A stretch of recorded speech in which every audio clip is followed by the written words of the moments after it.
Muy buenas, gente. Hoy vamos a hablar sobre la inflación. ¿Qué es? ¿Por qué está sucediendo? Y cómo protegernos frente a ella, que esto es lo más importante. ¿Qué es la inflación? Bien, la inflación es un monstruo que año a año te va robando poco a poco. Concretamente, de media te roba un 2% de todo tu dinero al año y el último año te ha robado un 7%. Ojito, ¿eh?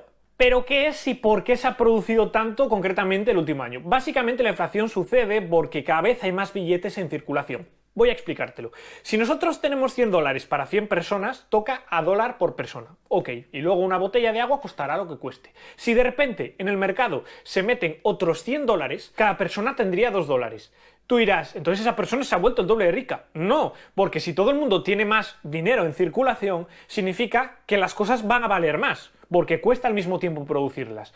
Por ende, la botella de agua será el doble de cara. Entonces tú dirás, ya, pero si esa persona tiene el doble de dinero y la botella de agua cuesta el doble, estamos en las mismas. Eso no explica el motivo por el cual tú pierdes poder adquisitivo.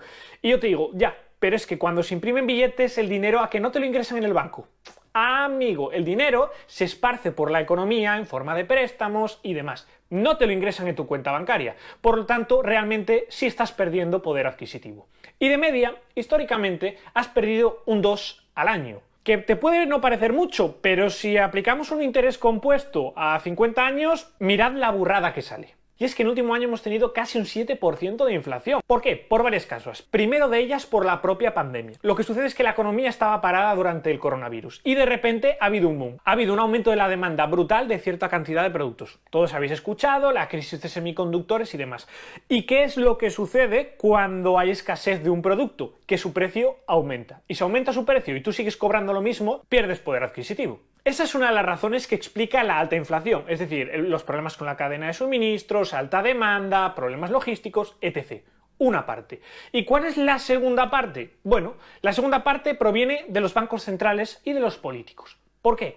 Porque, como os he comentado, la inflación aumenta. Por ejemplo, se aumenta el precio de los productos, pero es que estos aumentan si se mete más dinero en circulación. Se aumenta la masa monetaria, el número de billetitos. ¿Qué es lo que ha pasado durante el último año, por ejemplo, en Estados Unidos? Pues que la Reserva Federal ha imprimido una auténtica burrada de billetes. Os estaré poniendo una imagen en la que podéis ver que en el último año prácticamente se han imprimido los mismos billetes que en los últimos 10 años. Ojito, ¿eh? ¿Y por qué ha hecho eso si eso produce inflación y la inflación es mala porque te roba dinero? Porque la Fed intenta controlar algo que en la realidad no se puede y es la economía.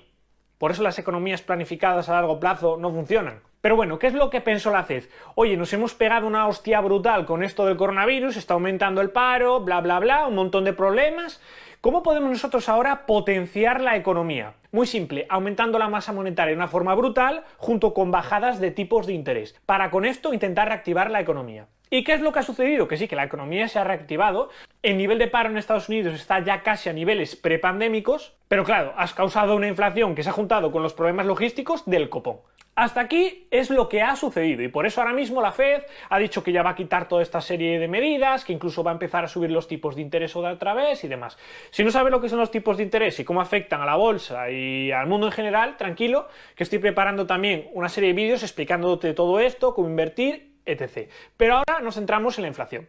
Y ya sabes más o menos por qué te va robando cada año y además por qué en el último año te ha robado tanto. Pero aquí la cuestión es ¿cómo nos protegemos frente a la inflación? Porque si tú eres como el común de los mortales, tendrás tu trabajo con tu nómina correspondiente, que lo meterás al banco y te olvidarás de ello.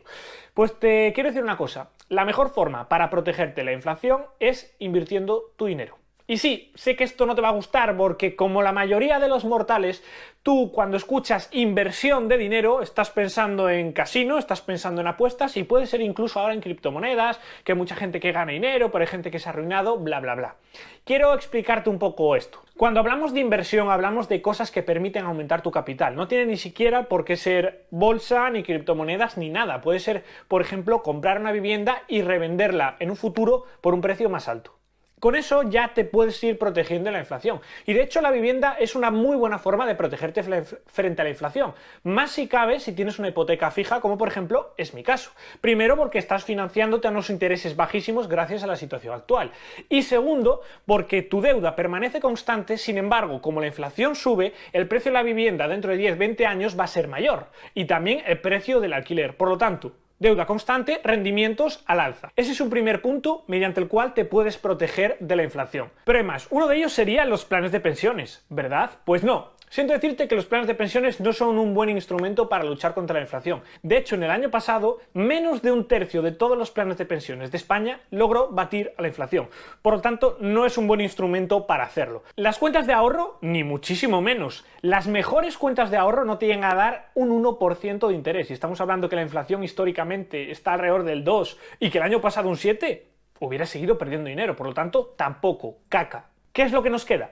La bolsa. La bolsa es un magnífico instrumento para protegerse de la inflación, porque si hay inflación, la bolsa sube. Y para ello os voy a poner el siguiente ejemplo. Imaginaos que nos compramos una acción de Apple y de repente hay un 10% de inflación. Apple ve eso y ve cómo el coste de los componentes de sus iPhones, la cadena de suministro y demás está aumentando un 10%.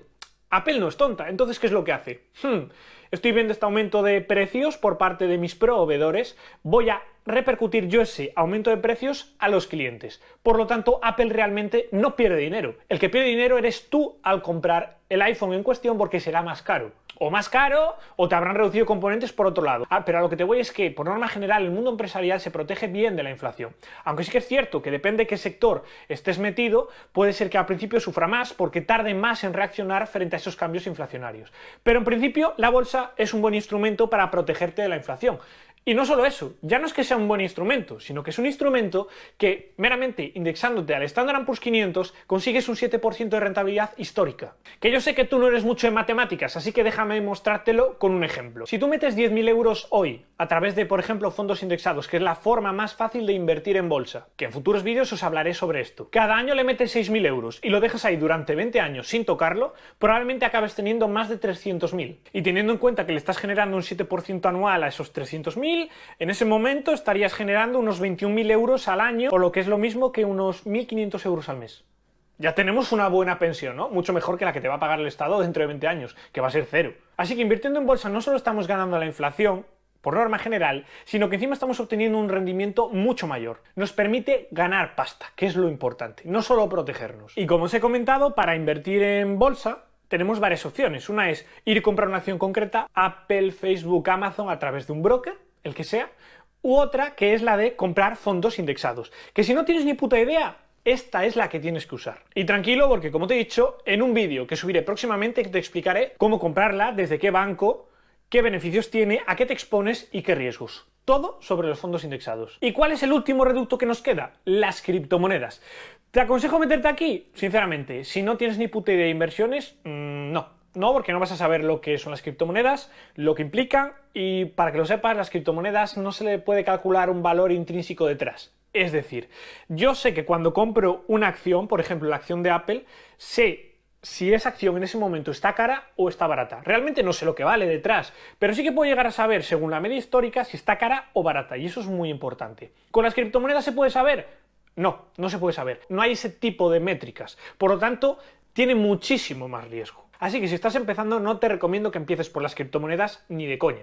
Empieza por los fondos indexados. Así que para resumir, sabemos lo que es la inflación, sabemos por qué ha aumentado tanto en el último año. Y por cierto, durante este año probablemente se quede también un 5 o 6% y luego a saber en qué se encuentra. Así que si no quieres ver tu patrimonio en cosa de 3-4 años caer alrededor de un 20%, te recomiendo que empieces a invertir tu dinero, ya sea a través de la vivienda. Repito, hipotecarse ahora es un muy buen momento porque tienes tipos muy bajos, te puedes meter en una hipoteca fija 30 años pagando unos intereses muy pequeños, tu deuda permanecerá constante y el precio de la vivienda, al igual que el precio de los alquileres, tenderá a aumentar por la inflación. Por lo tanto, deuda aquí, ingresos en aumento, igual a mayor rentabilidad. Y también lo puedes invertir en bolsa porque, como te he explicado, las empresas es un buen mecanismo porque estas mismas se protegen frente a la inflación. Así que invertir en ellas de la forma más fácil a través de fondos indexados es una muy buena idea. Y deja los planes de pensiones para otra cosa y deja de guardar tu dinero en el banco a menos del 1%, porque todo eso lo único que te va a hacer va a ser perder dinero y estamos aquí para ganarlo. Dicho esto, nos vemos en la próxima. Adiós.